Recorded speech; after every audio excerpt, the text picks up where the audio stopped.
Hello, everybody. Welcome back. My name is Noah. I'm your host, and this is the Big Bad Anime Channel. We're here live and direct from sunny Los Angeles. It's my pleasure to be here today, and we're going to be working on some expressions, some faces. Now, when you're drawing the head, especially from this 3/4 angle, it really helps me to see the building block shapes first.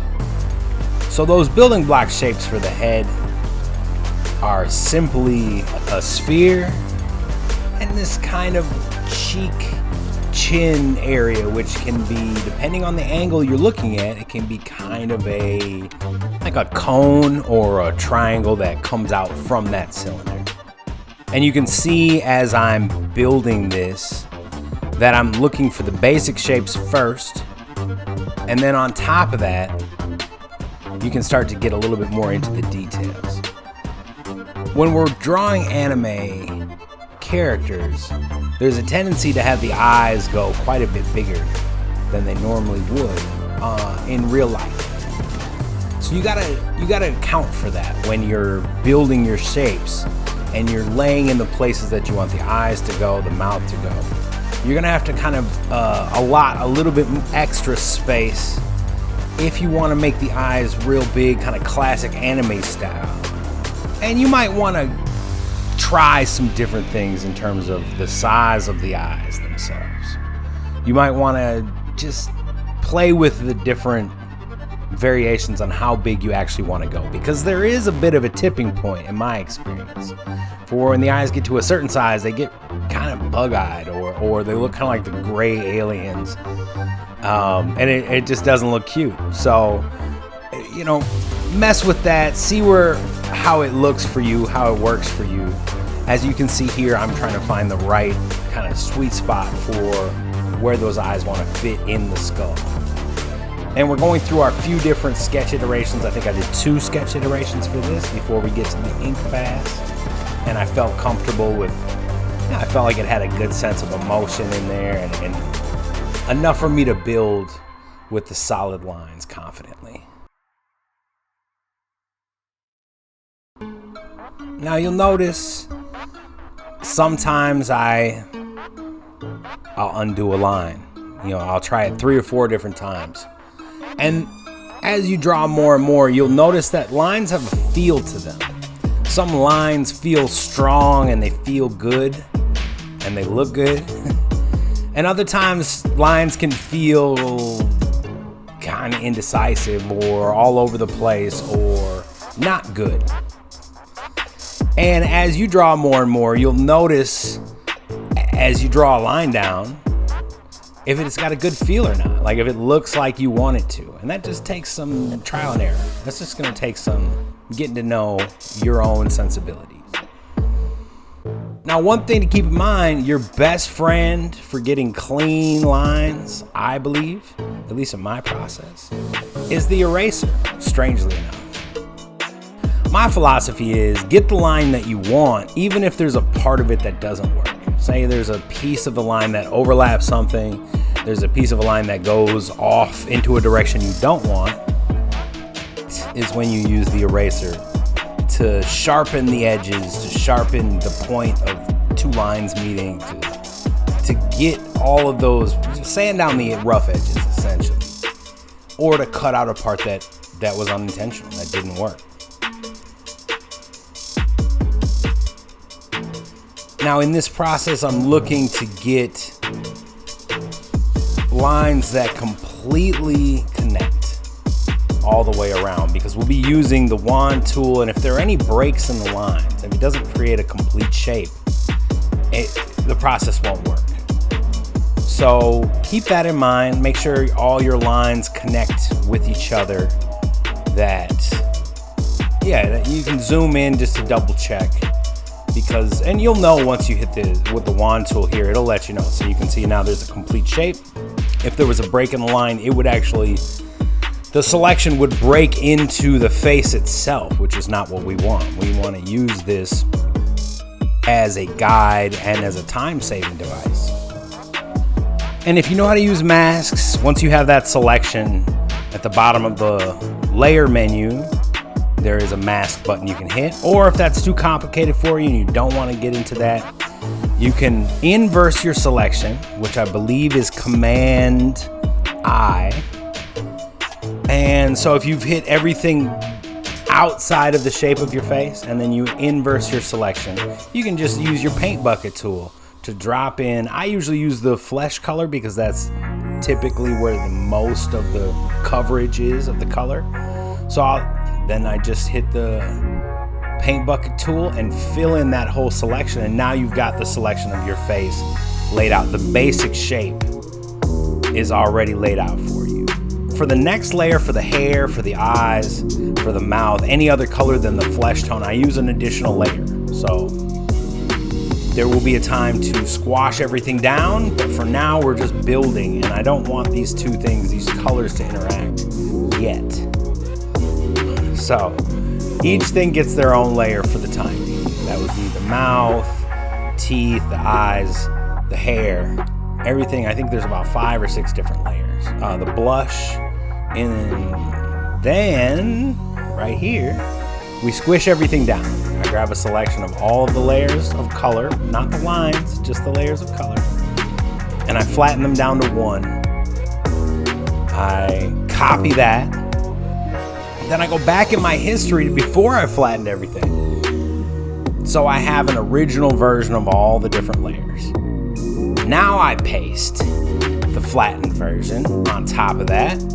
I make it so the originals are all not visible, and we're just working with the flats of the colors. It's at this stage in the process that I like to simplify things to some degree. So I'll have one layer with all the flat colors, and then I have 2 other layers with lines. One that has these kind of reddish lines that are kind of the more sketchy lines, and then there are the black lines on top of it. And once I have my flat colors all how I want them, I cut and paste that entire layer and drop it right on top of itself to create the shadow layer. And within that shadow layer, I have to treat the warm colors and the cool colors a little differently if I want to use my process. So what I tend to do is select the things in the cool color range and bring them down and make them a little darker. And usually I go towards the kind of purplish side of the hue slider. And then I invert it, so now I'm dealing with the warm colors on this shadow layer. And then once again, I go to the opposite side of that hue slider, which brings things kind of into that purplish realm for the shadows. That's a color variation I like. Then I hit the mask button and make it so everything is invisible on this shadow layer. Within the mask itself, you can now paint in the areas that you want the shadows, like I'm doing right here. And with this, the reason I do this way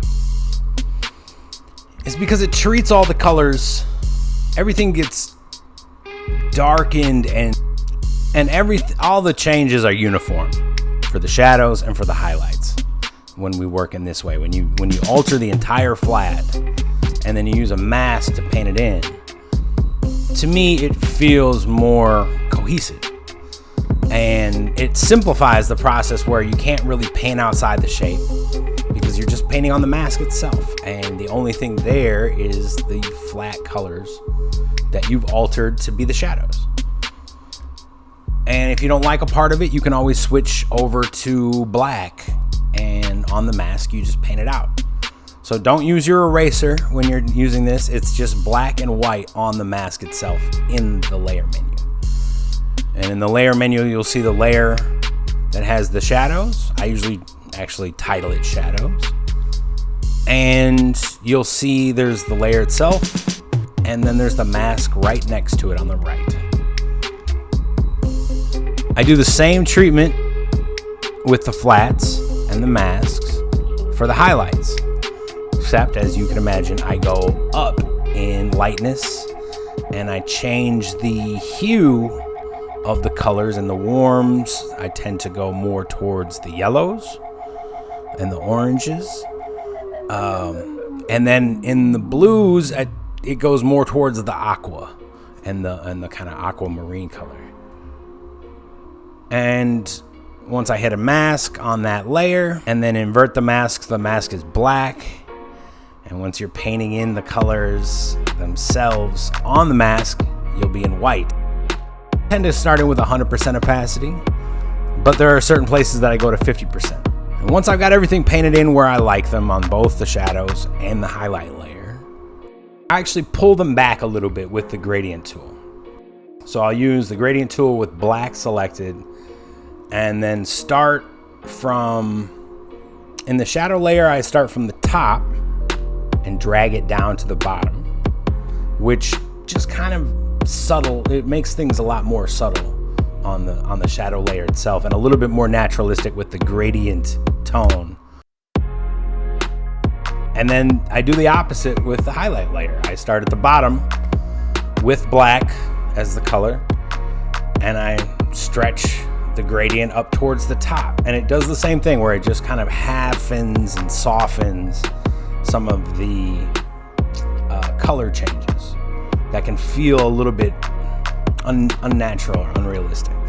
And so when you use the gradient tool, it just softens things and makes things look just a tiny bit more lifelike. On top of that itself, I actually do another layer that I call the shine layer. That's within the eyes. There's a little bit on the lips, and then on the hair, there's going to be an even more lightened kind of reflection. And I like to do that just to add another layer of gloss, shine, another place to play with the way that light reflects. And that's just a personal choice. I think the shine in the eye is very necessary. Other than that, you don't really need to do that. But feel free, have fun with it. So now I'm just getting into the lettering. I tend to use layers with this and just kind of messing around with a little graffiti lettering. Feel free to use those layers to your benefit. Those tools really can help. Each layer I'm working with is like, I start at the top and move backwards. So the outline is behind the first line.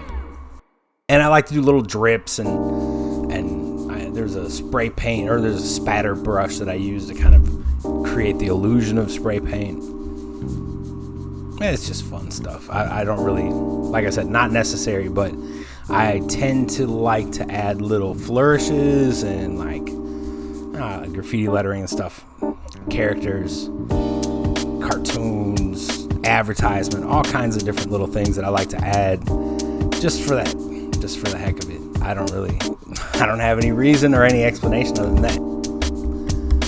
So for this next face, I did a flip to start with. I think I already had a little bit of a sketch here. I did the same process where building with shapes, the oval, the cone, I find the middle spot slice right down the center of the face, and then there's about 3/4 of the way up, another line for the eyes, nose, mouth. I just fast forwarded a little bit to save time because I figured you guys already saw the process in the first round. It's basically the same thing for each time, just at a different angle. So feel free to use that same technique from the first face at the beginning of this video for this, but I figured I'd save you guys some time and we can just assume that I did that same sketch process. Now I'm using these darker ink lines, and for some people I know these can be a little intimidating. The instinct, if you're used to drawing with a pencil or something more forgiving than an ink pen, charcoal, something like that, it's gonna feel a little weird to have such definite edges and just such a unforgiving, the line itself is either right or it isn't. There's really not a lot of in between. Like, you can get away with a lot when you're just pencil sketching and when you're keeping your lines really gestural and loose and looking for the one line that you like in those jumble, that mess, that knot of lines. But once you found them, it can be a little bit, I've just seen people struggle with this, and I've struggled myself. This is one of the reasons I really like digital art programs, because it does give you the freedom to try again. To if lines are going to overlap or intersect, you can always just use another layer and then squish them down together later once you got everything looking like you want it. And this is a great time to remember to lean on the tools that are provided, and to not try to be perfectionist, to just go with it and work with the parts that work and erase or cut out the parts that don't. And you don't have to get caught up on, am I good enough? Is this whatever? All the stuff that go through the artist's head as we work. That's an option. You can just leave that by the wayside. You really don't have to mess with that. Just use the tools. That's why they're there. And they're amazing. You know, they're so forgiving. Why not capitalize? Remember, each piece is also a time to learn and to kind of fine-tune your own creative process, because it's going to evolve over time. How you start is not how you're going to finish. How you start is not how you're going to evolve over time. So, give yourself the room to change things as they go. If something isn't working for you, throw it out and retool it to work for you. You've heard that old saying, I'm guessing, where they say it's more of an art than a science. And I take that to mean there's no playbook. There's no 1, 2, 3 step directions, instructions that are going to tell you how to become an artist. It's experientially learned. You're going to have to try stuff and fail at stuff to see what you're good at and what you really like. And that in and of itself can be really intimidating for a lot of people, because we're not taught to fail. You're taught that you're either good at something or you're not. And if you're good at something, you don't fail at it. And simply, that's not the case, at least in my experience. I mean, you can read a book on how to swim with all the techniques, all the different strokes, how to breathe under or hold your breath underwater. But that doesn't mean you know how to swim. The only way to really learn how to swim is to get in the water and to splash around, and to sometimes you get water up your nose, and you learn. You just learn by doing it. The same is true here. You can read a book on how to draw, and you can read a book on artistic techniques and history, and know all of these things in your brain cognitively. You know them, but if you haven't done them, it's not the same thing. So I would say you can read a book on how to swim. That's fine. That's good. It's nice to have techniques. But jump in the water too. You gotta get your feet wet. There's no two ways about it. So I fully support that, and be supportive of, if you have other people who are creatives around you, support that too, because it's a round table experience. We creatives encourage each other, and we also try to steer each other towards things that would help each other. And we keep it positive. And when I say we keep it positive externally and internally. So my goal is to not only inspire the people around me, but to stay inspired myself. And the only way to do that is to see the best in both the people in my life, the creatives that I work with or collaborate with or see on a regular basis, and with myself. I got to see the best in my own work too. And that's a lot easier said than done. That's a hard fought and hard won battle. But it's a lot easier if you're not fighting yourself as you're fighting your battles. As you're not, you want to be your own best ally. And the only way to be an ally to yourself is to really see good in what you're doing. And a lot of times that'll take time. It's not like you just roll out of bed one day and look at your work and go, you know what? I really like my work. It's not how it works. It takes time. I think the best way to start is to go with what you're most interested in and try to infuse that into your work as much as possible. So it becomes less about skill to begin with and more about what you're fascinated by, what you're interested in, and what you're studying. And that way it keeps it in the realm of looking forward instead of kind of looking downwards at your own gift in a negative light. If you're always looking towards the next thing that you're fascinated by, the next thing you're interested in, the next thing you're trying to study and understand, you will be getting better naturally without even thinking about it.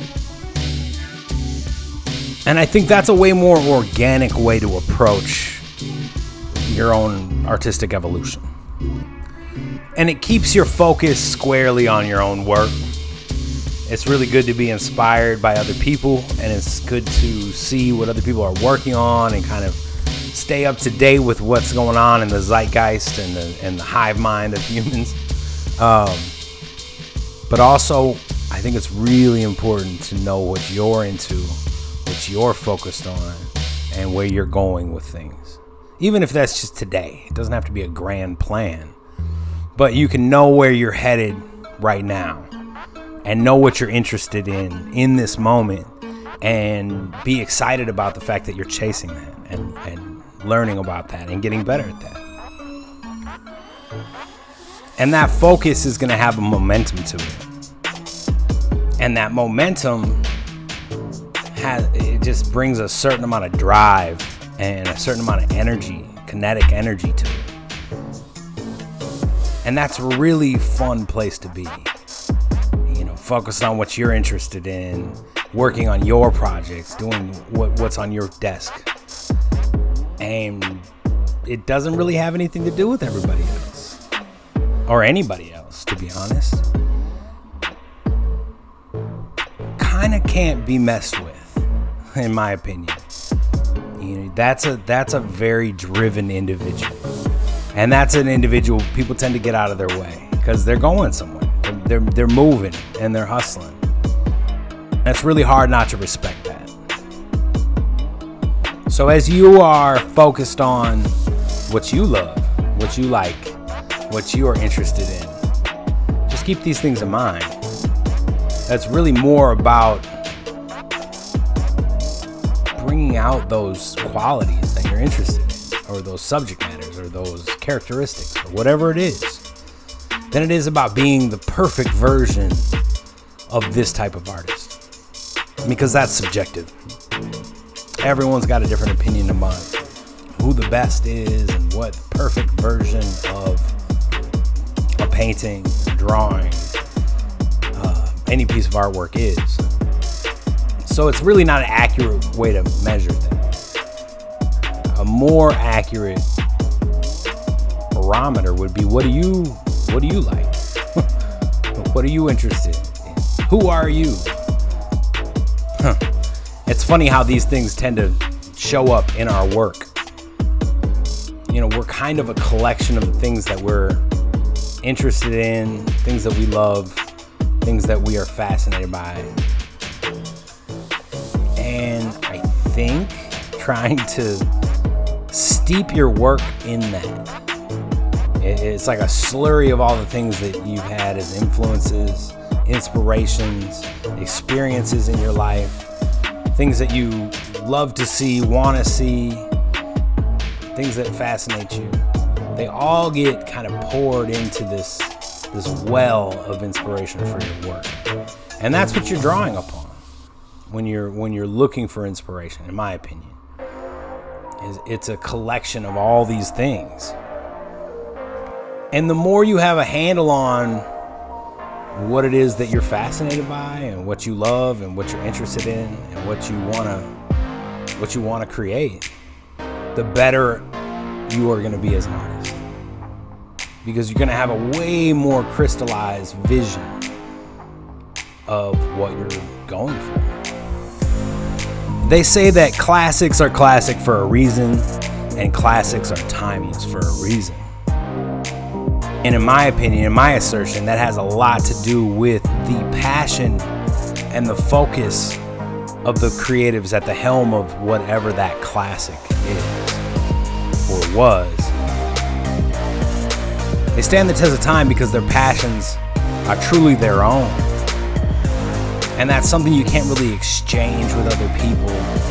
You can't minimize. It's going to be there.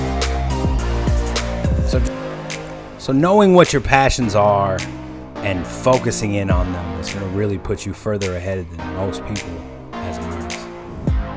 Alright, y'all. This is a Big Bad Anime channel. I've gone on a little longer than usual, but obviously I had a lot to say here. So, my name is Noah. Thank you so much for joining us. Big Bad Anime channel. We're going to be here. We're going to keep going strong, and hopefully you'll join us. Don't forget to click that subscribe button and hit the little ringy-dingy bell thingy so we can get you all the notifications. And once you make some art today, sketch something, draw something, have some fun.